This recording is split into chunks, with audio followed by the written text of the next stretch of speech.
If you're using creatine like most people, you're probably missing out on some potential. I'll show you how to fix that along with 3 quick tips for how to take creatine based on my own experience with NASA research at the Johnson Space Center, and I'll throw in a bizarre experience I had with an athlete. At the end, we'll tie it all together and I'll show you exactly how I do it with my clients and athletes. Let's get to it. I'm David Barr, and if you're looking to get bigger, faster, stronger, get leaner, go longer, hit that subscribe button to make sure you don't miss anything. So this whole thing started when I was doing muscle wasting research for NASA at the Johnson Space Center, and I was totally geeking out about this. I'm not even gonna try to be cool, I was just geeking out. It turns out that the building we were in was actually originally called the Lunar Receiving Lab, or LRL, and it housed everything that came back from the first 3 moon missions. Not only did Neil Armstrong, Buzz Aldrin, the command module for Apollo 11, I mean everything was housed in this building, but it had to be sequestered. Because at the time, we didn't know if there were going to be lunar bugs coming back from the moon that were going to wipe out humanity, right? So they had to be sequestered, quarantined in this building. So half of the building was cut off from the other half. In fact, one half was cut off from the rest of the world. It had to be. There was a story, this is Mad Men era, don't judge me for this, okay? It's just what happened. I'm just the messenger. Turns out that there were admin assistants at the time, they were called secretaries, would sneak into the quarantined area, thereby ensuring that they would be sequestered with the astronauts, which is clever, kind of sketchy, but you know, not a bad idea if that's what you're after. This got me thinking about barriers and how to overcome them, how to get something across a barrier into a place where it's maybe not supposed to go. And this is related to creatine because we know we can only get a certain amount of creatine into the muscle cell before it says, okay, no more, we are saturated. You really need something dramatic to get more creatine inside. And if you can do this, that's fantastic because creatine is such a powerful ingredient for muscle strength, power, growth, maybe even recovery, just about anything you're after, that if we can get more creatine in, so much the better. So we have to find ways to override the cellular barriers that limit the amount of creatine getting into our cells. This comes back to some of the other research I did. It was on an enzyme called the sodium potassium pump. Turns out it's the most important enzyme in the body, incredibly important for every cell in the body. I had no idea at the time. I was just trying to study muscle. But it turns out that this enzyme is also responsible for creatine transport. So if we can increase activity of the sodium potassium pump, then we can potentially increase the amount of creatine getting into cells. So at one point we ended up changing the activity of this enzyme, and it turns out that it ultimately increased muscle force or muscle strength.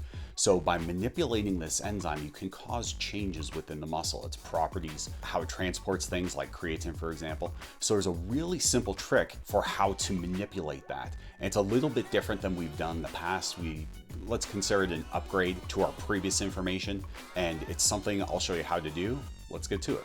So real quick, how are you using creatine? Are you loading, cycling, using it before or after your workouts? Let us know in the comments below.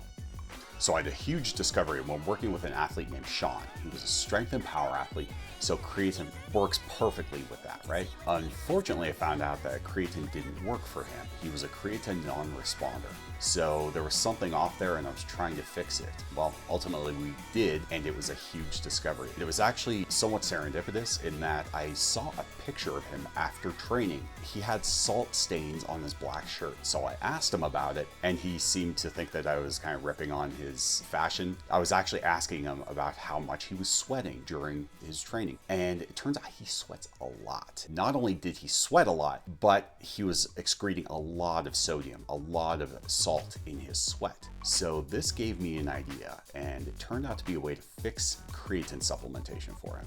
Now you may know that there is a traditional way of fixing creatine non-responders, making creatine work for them, and that's by causing an insulin spike with the creatine supplementation. But the problem is we've screwed this up lately, and we kind of had a bit of insulin phobia. We now know that insulin isn't this horrible fat storage hormone that we once thought it was. So hopefully we can start getting back to the reality, because we are not looking to spike a moderate amount of insulin. Okay, we need a massive amount, like Everest-sized insulin.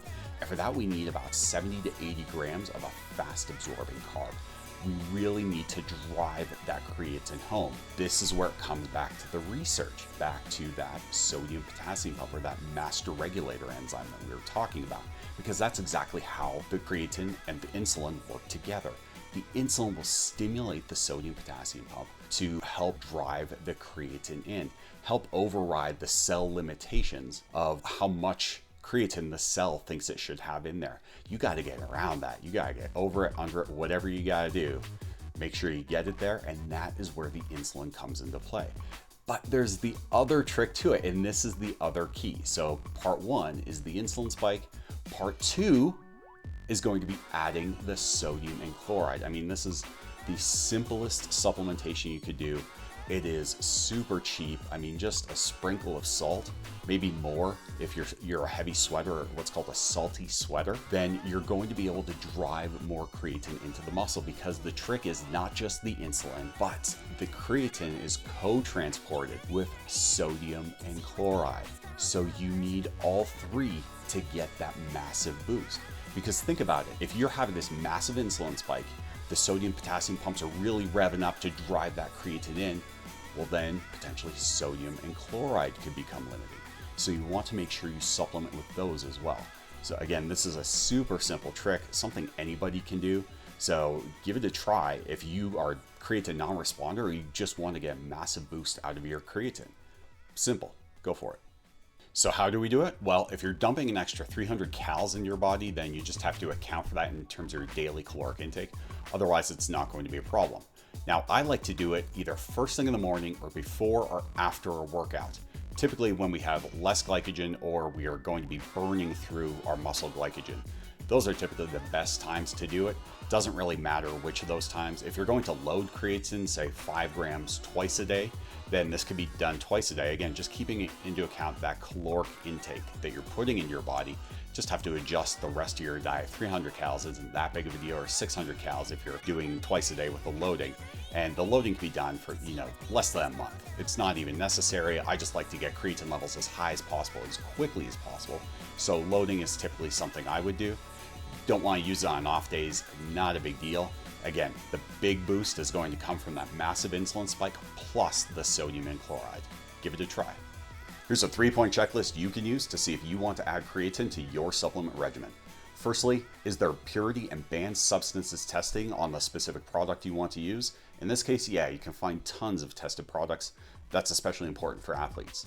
Number 2, how long has this stuff been around? Well, it's been around since the previous century. This stuff's been around for a while. It's got a great track record. That's important because most substances, most ingredients are come and go. They're flashes in the pans, whatever. But creatine's been around for a while. Let's just get to number 3, because this is the big one. Proof, more specifically proof on PubMed. And creatine monohydrate is the most tested, studied, overwhelmingly efficacious ingredient that we know of. It's about as close as I come to recommending it, not even for a specific type of athlete, but pretty much anyone. Again, I don't recommend it, but I come pretty close. So just absolutely rock solid across the board. Creatine monohydrate, probably the first type of supplement that most people want to use when it comes to athletic performance, muscle growth, that kind of thing. And yeah, I can't say enough about it. So there's your 3-step checklist. Overall, very, very positive. Now it's up to you. You decide. Hey, thanks for watching. If you like this video, be sure to check out the rest of the channel. And don't forget to hit that subscribe. Don't miss anything. Until next time, raise the bar.